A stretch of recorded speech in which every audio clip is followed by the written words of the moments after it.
Bunda. Oh, ini sekarang. Ya. Sebenarnya 3 bulan sekian juga apa-apa miskin. Dokter yang mana? Baik, kita ke interaksi atau introkondium endokorval.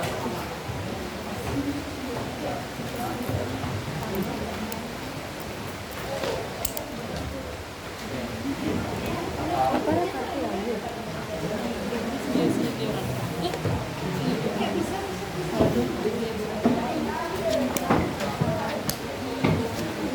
Indra. Di sana kan ada istilah-istilah itu sudah Ibu jelaskan ya istilah-istilahnya. Yang konflik itu belum. Istilahnya dulu. Di sana kan ada cartilago. Kalau cartilago ini kan sudah sering kita sebutkan apa? Ya, tulang lawan. Kemudian ada istilah kondrosit. Kondrosit itu adalah sel tulang lawan.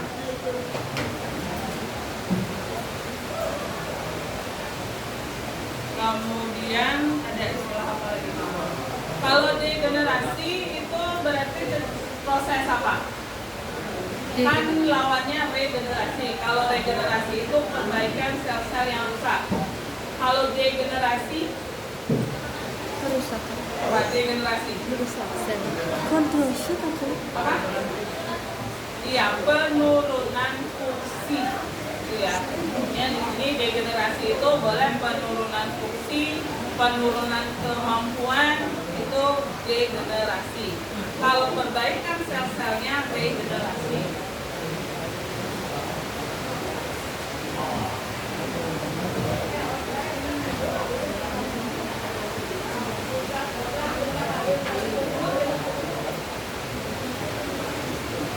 Perikardium ini hampir sama seperti periosteum.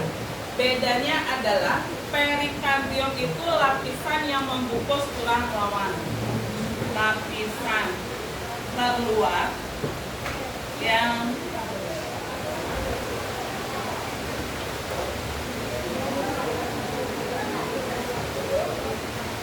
kemudian ada isinya periosteum.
epifisis, lempeng, epifisis atau cakra.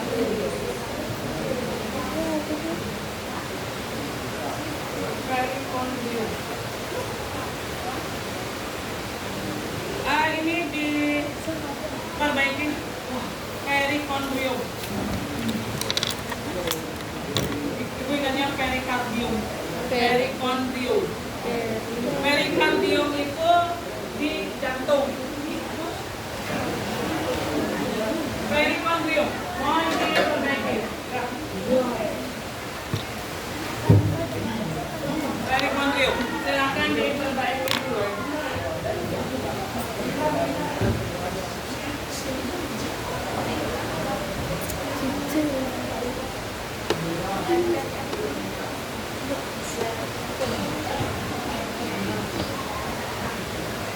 Sih.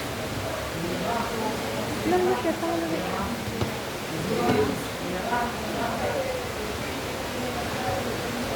Debo. Tapi kayaknya kamu mau kasih. Bikin.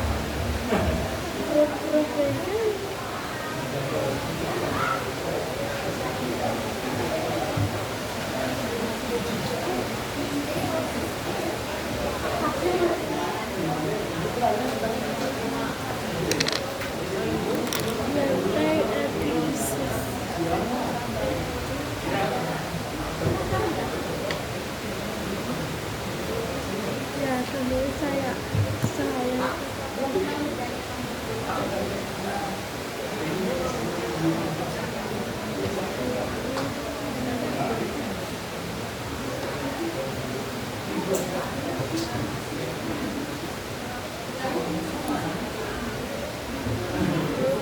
pernah tahu.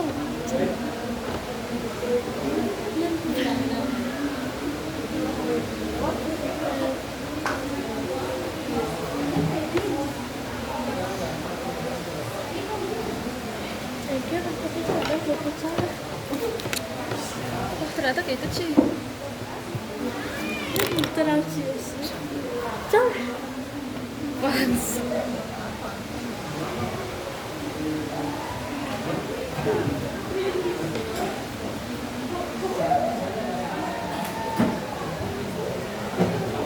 Baik, mohon diperhatikan dulu sebentar.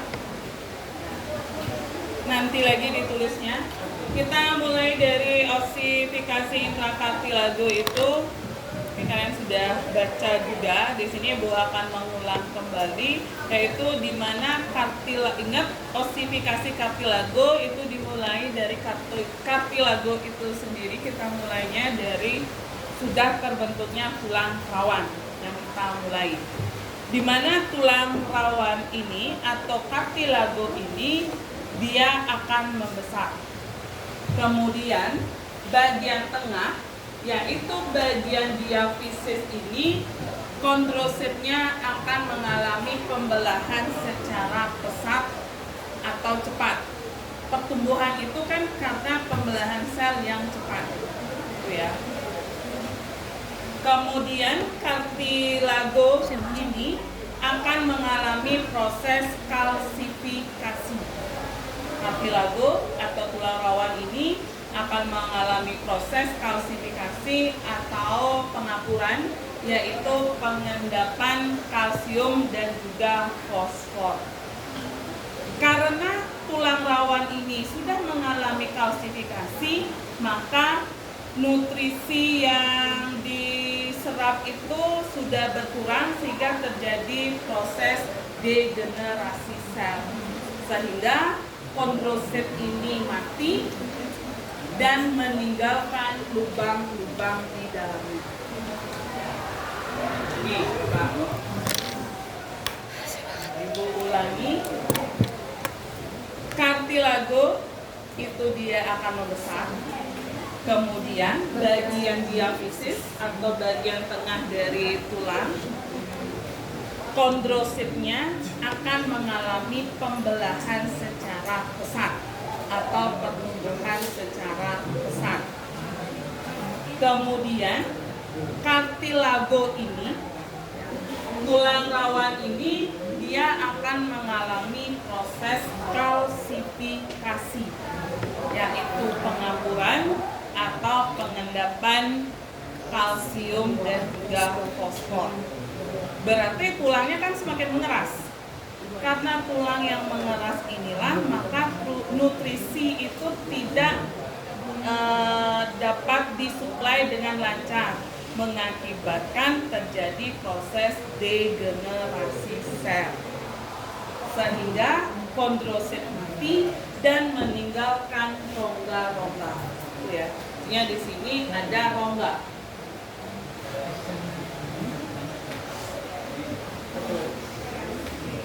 Mengeras otomatis pemberian nutrisi itu terhambat karena belum ada pembuluh darah di sana. Karena pemberian nutrisi terhambat, sel itu mengalami penurunan fungsi atau degenerasi sel, sehingga kondrosit itu akan mati dan meninggalkan rongga-rongga di dalamnya. Di tengah-tengah itu dia diabetes itu. Kemudian di sini di sekitaran dari kartilago itu ada pembuluh darah. Pembuluh darah inilah yang masuk ke dalam kartilago. Masuk dia ke sini. Ya. Pembuluh darah yang berada di sekitar kartilago yang mengeras tadi atau kartilago yang mengalami kalsifikasi tadi, itu pembuluh darahnya masuk ke dalam diafisis.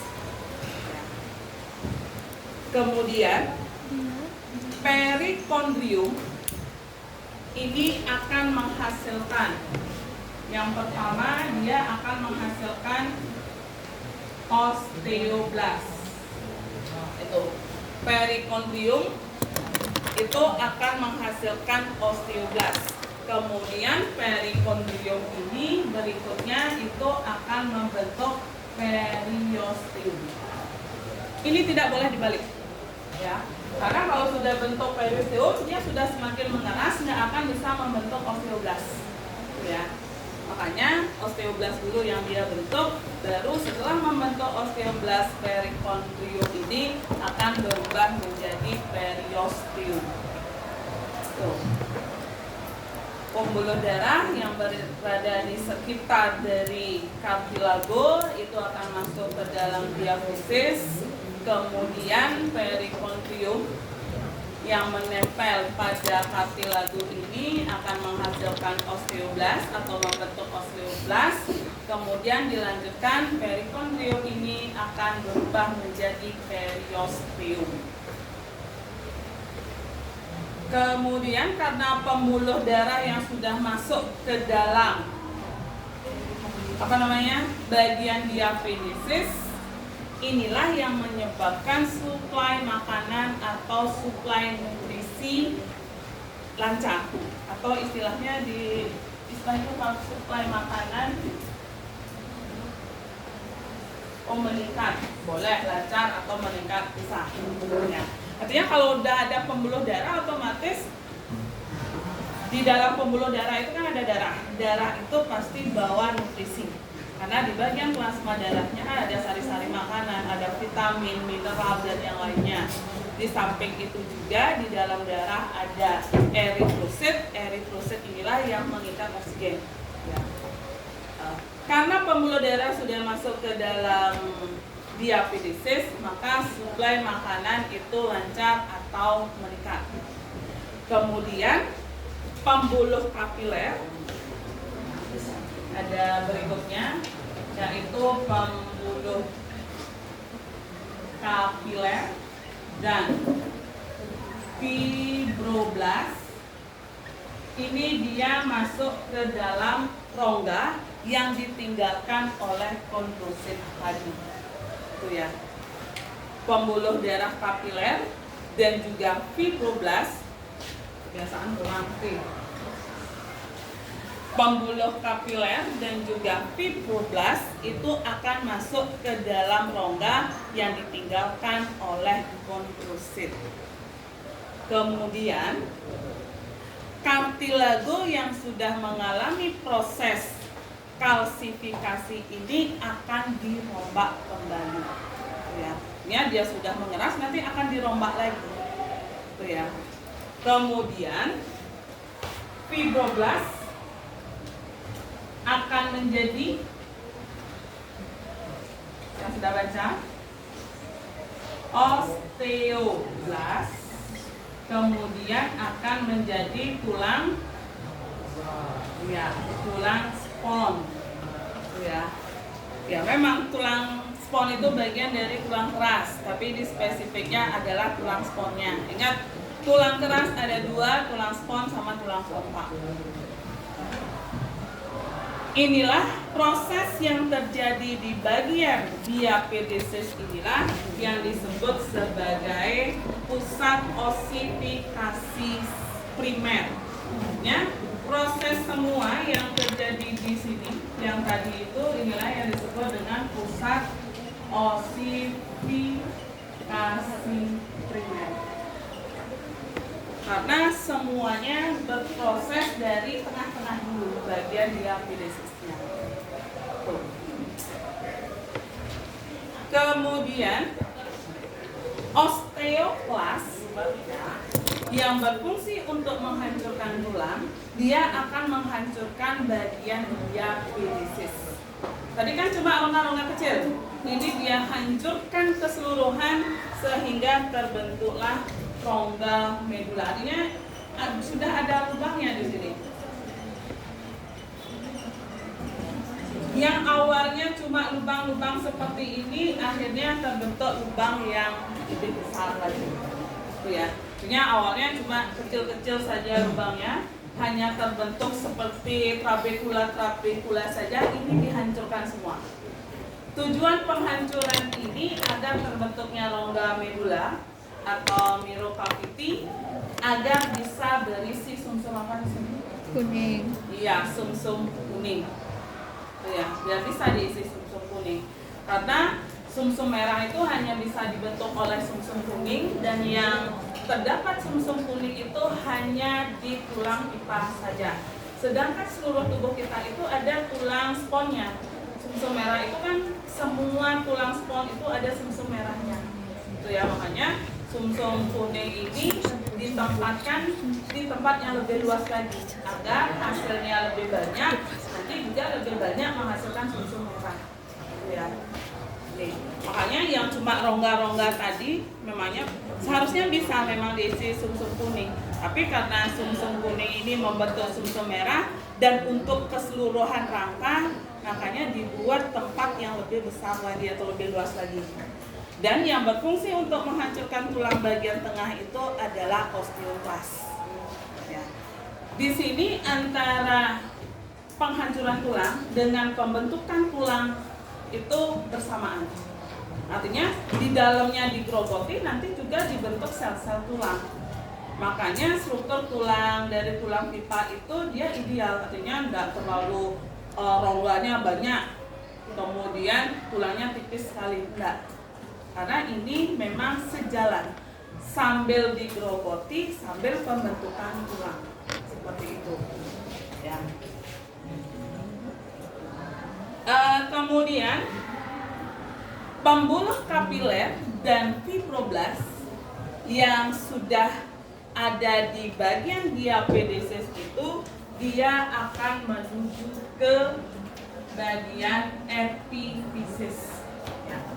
Tadi kan pembuluh kapiler, fibroblast itu kan kerjanya di tengah-tengah, di bagian diapedesis. Kalau sudah selesai kerjanya di sana, maka pembuluh kapiler, fibroblast itu juga menuju ke bagian epifisis, baik itu yang proksimal maupun distal. Ya. Artinya pembuluh darah kapiler itu selain tetap berada di dalam diapedesis, juga nanti dia ikut ke atas dan ke bawah bagian ujung-ujungnya. Ya. Di sini akan dibentuk, ya, ini. Artinya bagian pembuluh kapiler juga pembuluh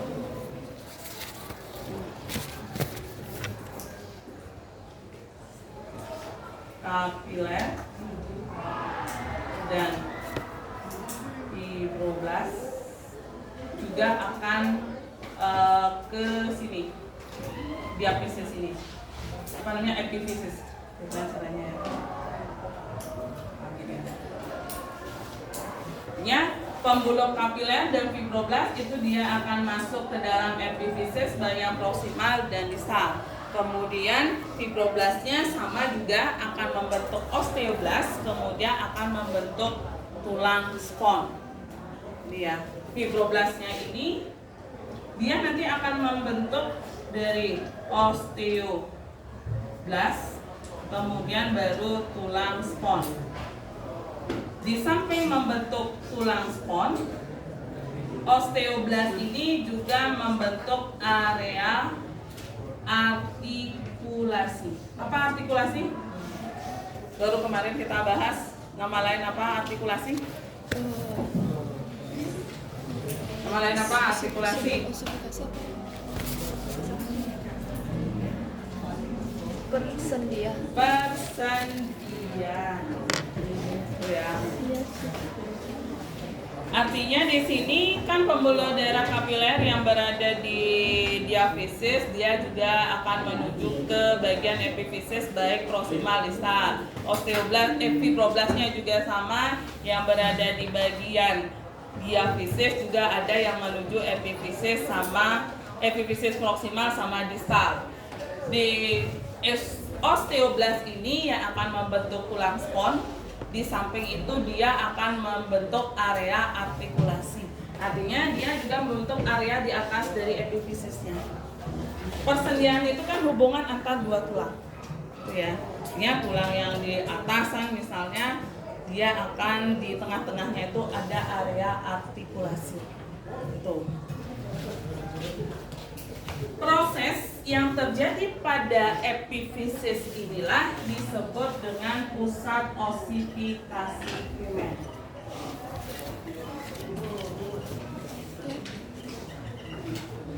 Ya. Bagian yang terjadi atau proses yang terjadi di bagian ujung atas atau ujung bawah itulah yang disebut dengan pusat osifikasi primer lagi. Sekunder. Habis primer, sekunder. Terakhir, lempeng epifisis atau cakram epifisis. Inilah yang akan terus mengalami proses pembelahan sel sehingga tulang itu akan semakin memanjang. Itu aja proses terakhirnya. Ya.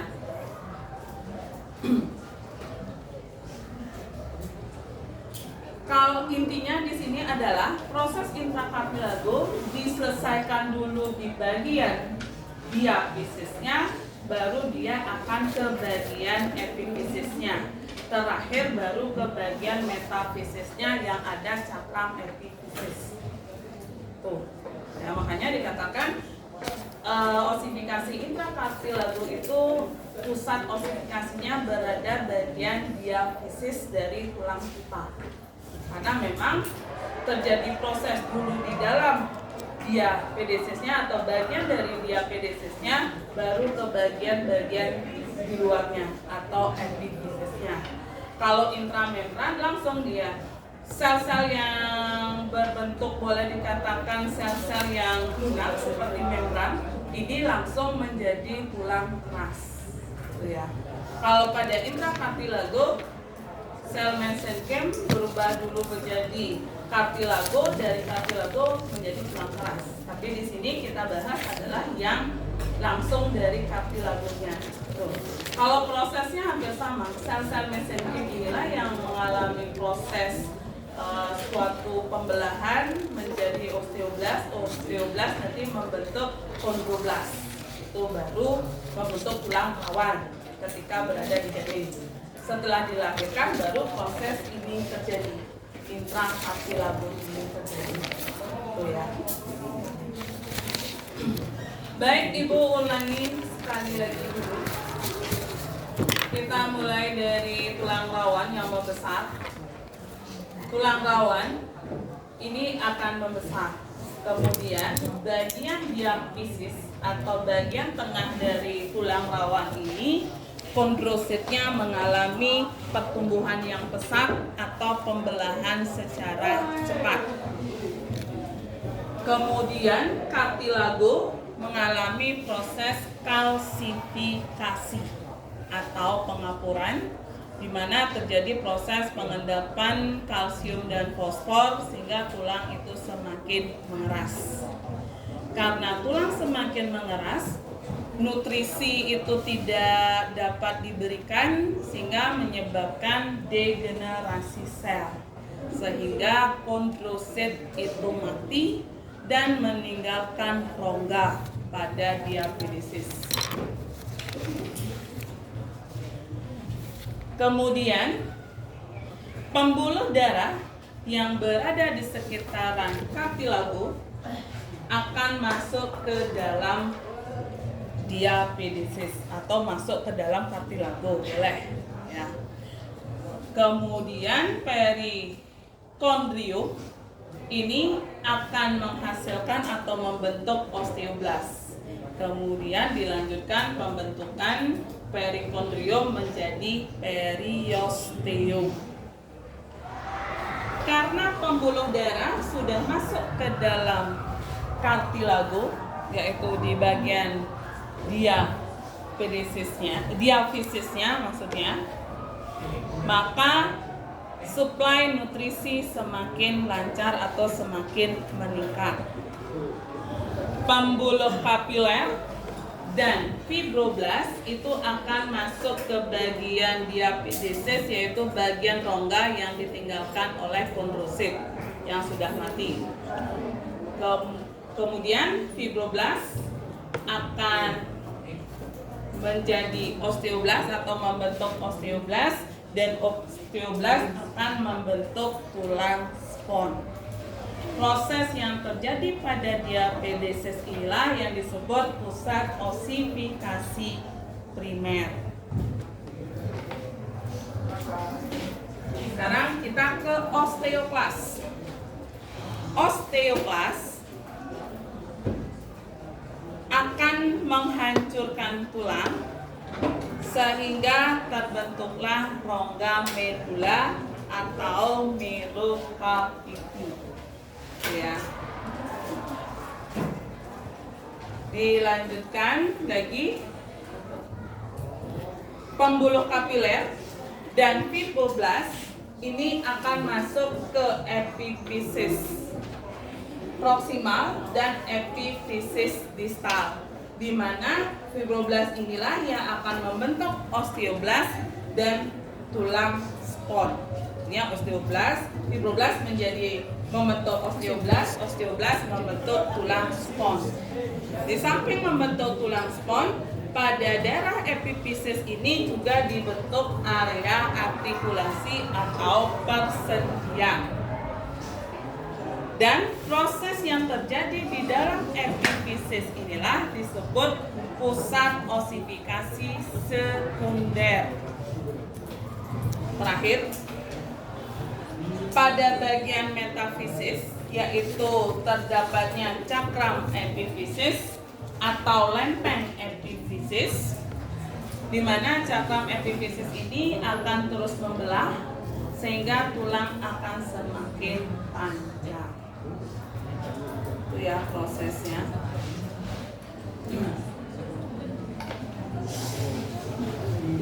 Yang dipahami dulu.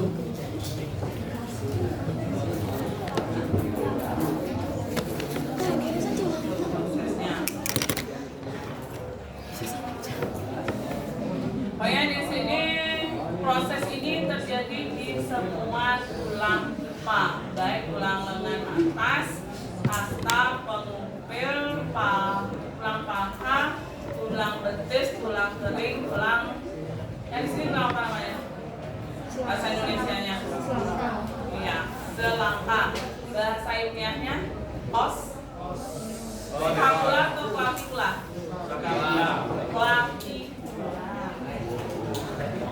Scapula yang di belakang.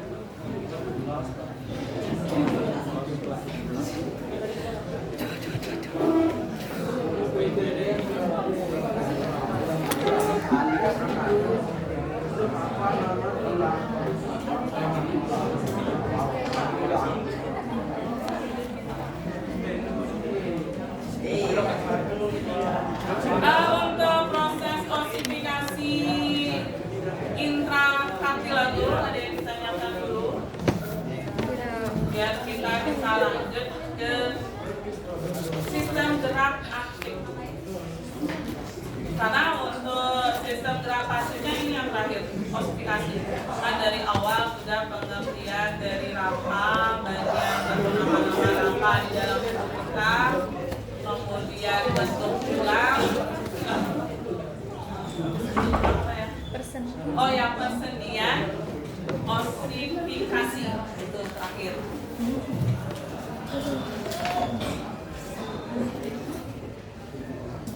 Kalau di sini tanggal berapa itu jadinya tes pertama? Jauh. 2 minggu lagi ya?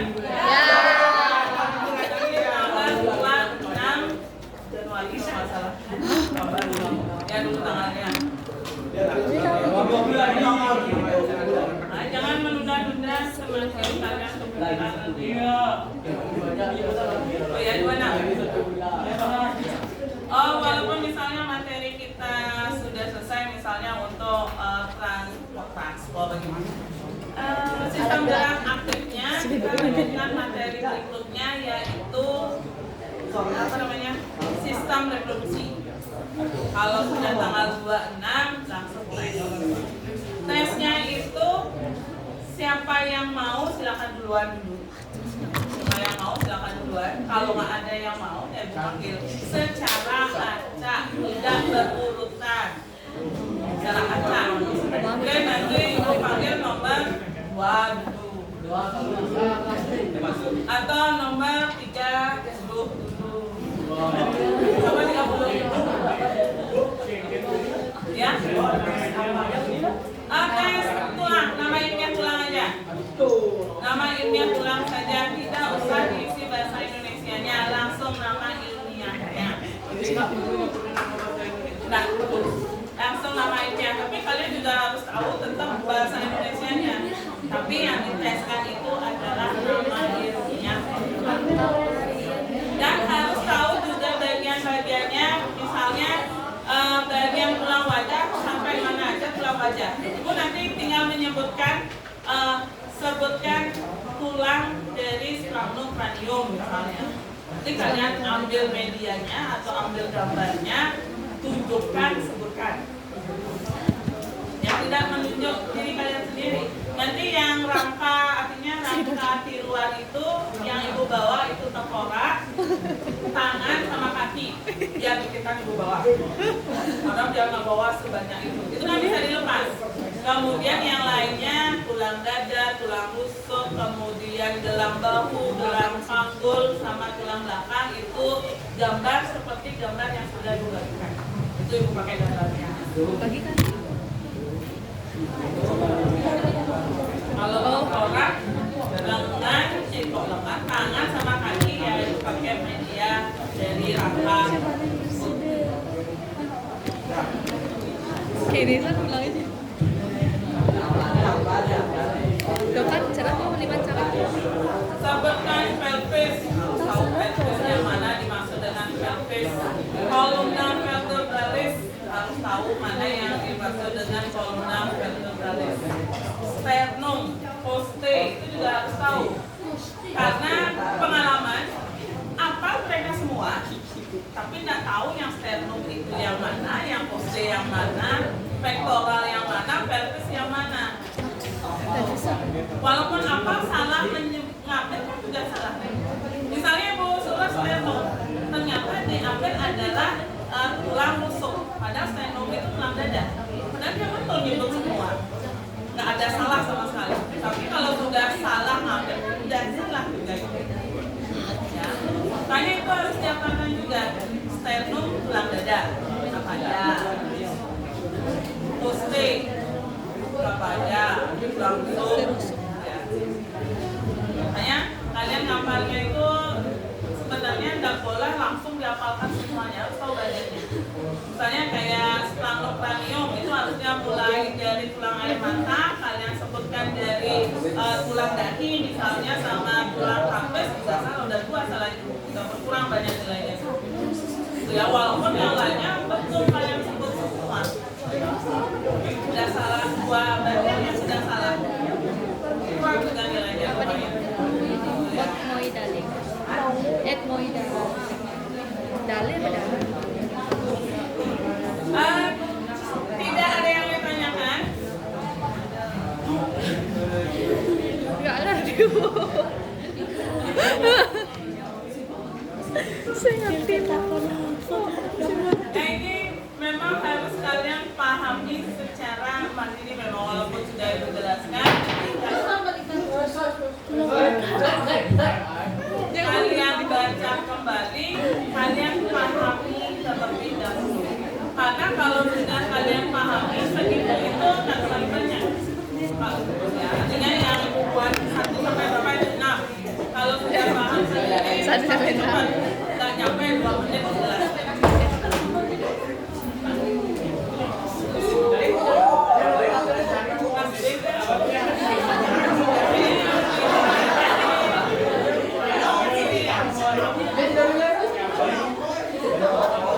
Aduh gak setuju.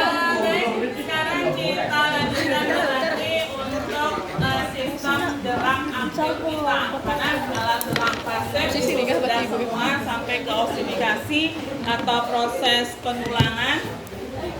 Ya. Untuk alat gerak aktif itu adalah otot. Otot dikatakan alat gerak aktif karena otot inilah yang menggerakkan tulang.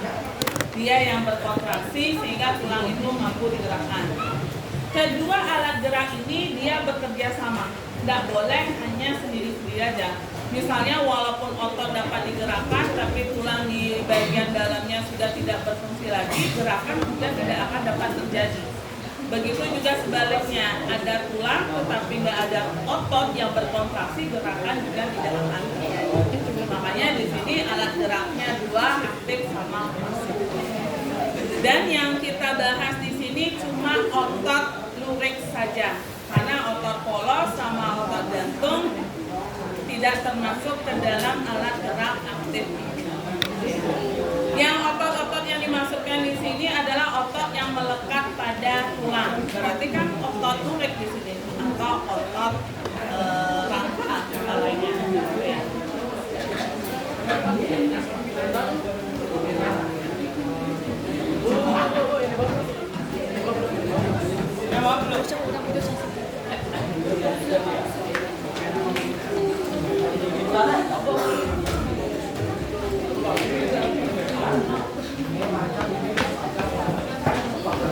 Baik, kita mulai dari ciri-ciri dulu untuk otot luriknya.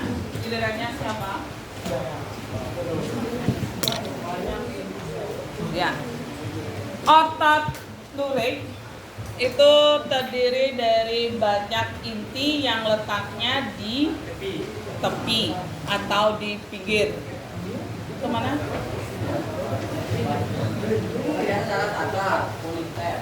Ya. Dia termasuk ke dalam sistem saraf sadar atau volunteer. Atau dengan kata lain, otot ini dapat bekerja ketika kita yang mengontrolnya, ketika atas perintah kita atau kehendak kita. Volunteer. Lagi? Bekerja secara sadar.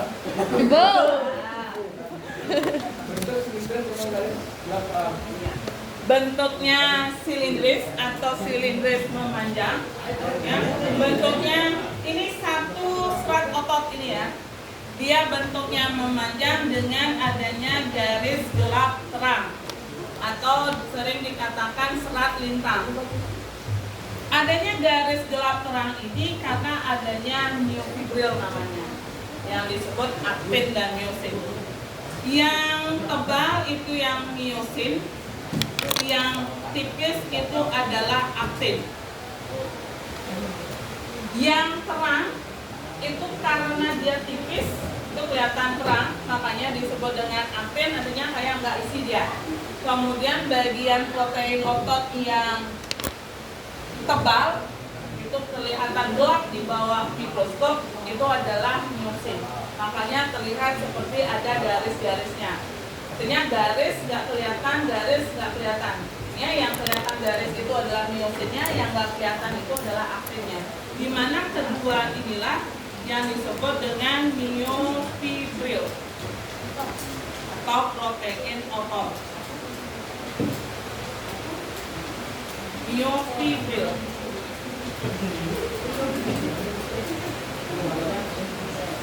Miofibril. Jadi kan ini ada nukleus di sekitarannya.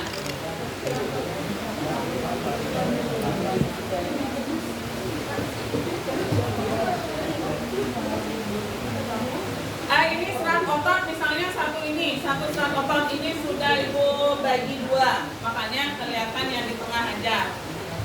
Nukleusnya makanya cuma di samping-sampingnya aja. Artinya nukleus kan di seluruhnya sini. Kalau udah potong kan di tengahnya nggak ada nukleusnya bagian dalam. Tuh. Kemudian apa lagi? Bentuk silindris memanjang, inti banyak letaknya di pinggir, kemudian volunteer atau bekerja secara sadar. Ya, melekat pada rangka atau melekat pada tulang, boleh. Ya. Tapi di sini untuk otot lurik sebenarnya tidak hanya melekat pada rangka saja, tapi ada bagian lain yang juga termasuk otot lurik. Itu ada dua bagian lainnya. Di mana? Selain melekat pada rangka? Di mana? Di esofagus atau di bagian kerongkongan, yaitu sepertiga bagian atas.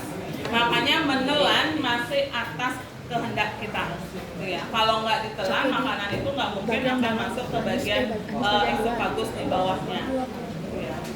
Sepertiga bagian esofagus atas dan juga pada otot anus bagian luar atau otot ani eksterna. Ani eksterna. Otot anus bagian luar. Ini letak dari otot lurik selain yang melekat pada tulang. Dan yang kita bahas sekarang ini memang yang melekat pada tulang saja. Itu ya. Apalagi? Ke belakang atau depan? Ke belakang.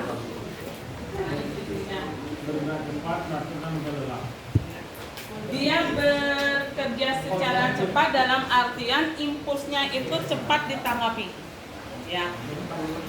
Dan karena cepat kerjanya berarti pasti mudah lelah. Gitu ya. Dia bisa cepat menerima reaksi tersebut karena adanya nukleus yang banyak dan letaknya di pinggir. Makanya dia cepat menerima responnya, kemudian karena cepat dia menerima responnya mudah lelah. Gitu ya. Itu beberapa ciri-ciri dari otot lurik.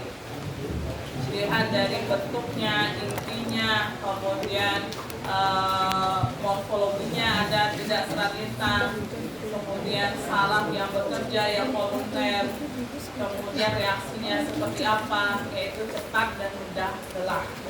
Itu beberapa ciri-ciri. Setelah ciri-ciri dari otot lurik ini, kita masuk ke fungsi. Tadi udah ciri-ciri dari otot lurik. Fungsi otot lurik. Giliran? Menjaga postur badan. Ya, menjaga postur badan atau postur tubuh. Semakin dilatih postur tubuh itu bentuknya masih berbeda. Ya, kayak orang nge-gym pasti postur tubuhnya itu jauh lebih padat ya. Lanjut. Ya, menggerakkan tubuh secara sadar. Artinya di sini menimbulkan terjadi gerakan. Lanjut. Kenapa? Membantu proses pernafasan bisa itu pada otot antar tulang.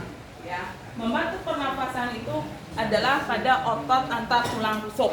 Sedangkan pada otot paru-paru itu termasuk ke dalam otot polos. Ya, yang dimaksudkan membantu pernafasan adalah otot antar tulang rusuknya. Dan juga lagi satu otot diafragma. Boleh membantu pernafasan. Otot antar tulang rusuk kalau pernafasan dada, otot diafragma untuk pernafasan perut. Ya, lanjut. Melindungi organ tubuh. Melindungi organ tubuh itu kurang tepat karena melindungi organ tubuh itu tidak hanya otot lurik spesifiknya, otot polos itu lebih banyak yang melindungi organ tubuh. Itu ya. Yang lainnya? Menyimpan nutrisi. Ya, menyimpan nutrisi bisa. Nutrisi yang disimpan itu dalam bentuk glikogen. Ya. Glikogen. Glikogen itu adalah glukosa yang terdapat dalam otot.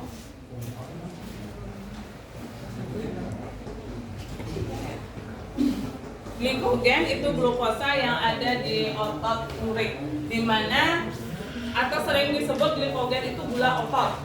Itu ya. Kenapa glukosa ini bisa ada di dalam otot?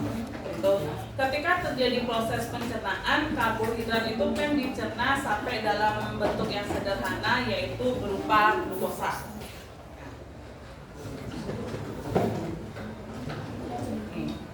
Dicerna sampai sederhana sekali di karbohidrat itu menjadi glukosa. Kemudian glukosa ini kan diserap oleh usus halus, kemudian dibawa ke peredaran darah.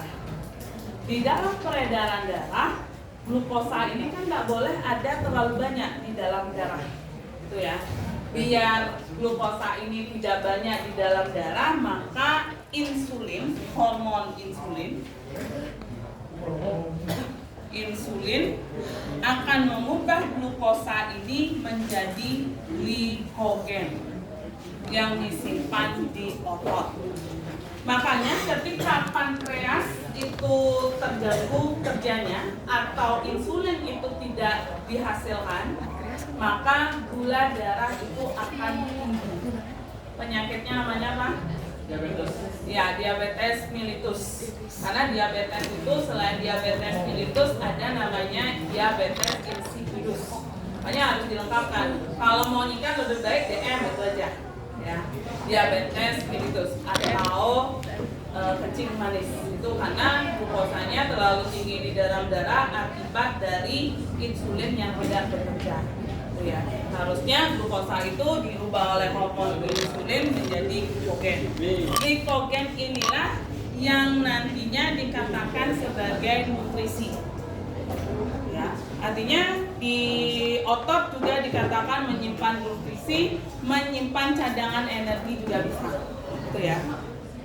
Makanya ketika kita tidak makan, itu ya, maka tubuh tetap ada energinya karena glikogen inilah yang nantinya dirombak lagi menjadi glukosa oleh hormon glukagon.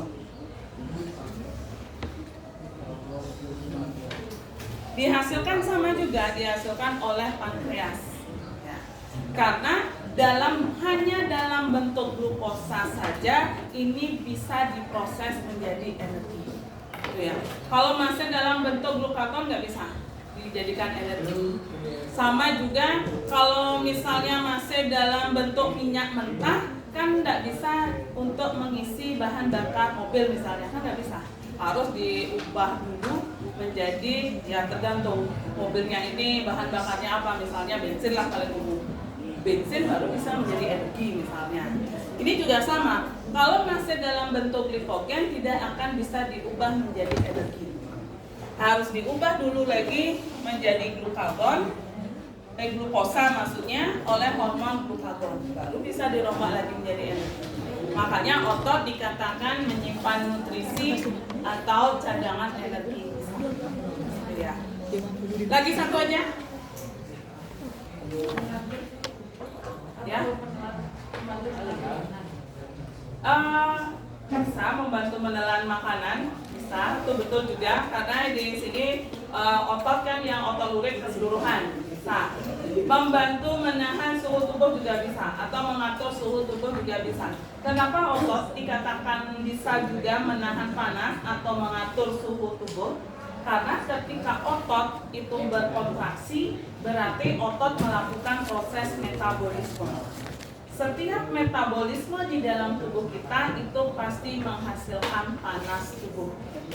Gitu ya. Artinya semakin tinggi metabolisme, panas tubuh kita akan semakin meningkat. Makanya ketika kita beraktivitas, berarti metabolisme di dalam tubuh kita itu akan meningkat. Makanya tidak jarang hanya dengan makan saja, selain pencernaan kan juga terjadi metabolisme yang lainnya. Makanya orang makan itu juga ada yang sampai keluar keringat gitu misalnya. Itu ya. Ya, selain pencernaan, kan metabolisme lain juga dilakukan di dalam tubuh kita. Gitu ya, makanya otot juga bisa dikatakan penahan suhu tubuh atau pengatur suhu tubuh. Nah, terjadi kontraksi hubungannya dengan metabolisme. Setiap metabolisme pasti menghasilkan panas. Itu beberapa fungsi dari otot lurik. Ya. Baik itu tadi boleh juga itu membantu menelan makanan, berarti yang dimasukkan adalah bagian esophagus. Kita sampai lagi kita 5 menitan ya. Sampai 1:20. Ya. Lagi 6 menit. Pokoknya ke mekanisme, belum ke gambar atau apa namanya struktur otot. Waktunya mepet.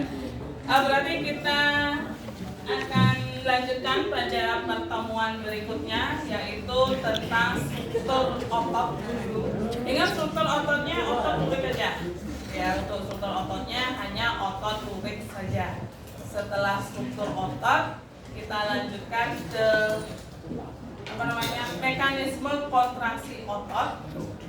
Terakhir itu adalah gerak otot yang sinergis sama antagonis.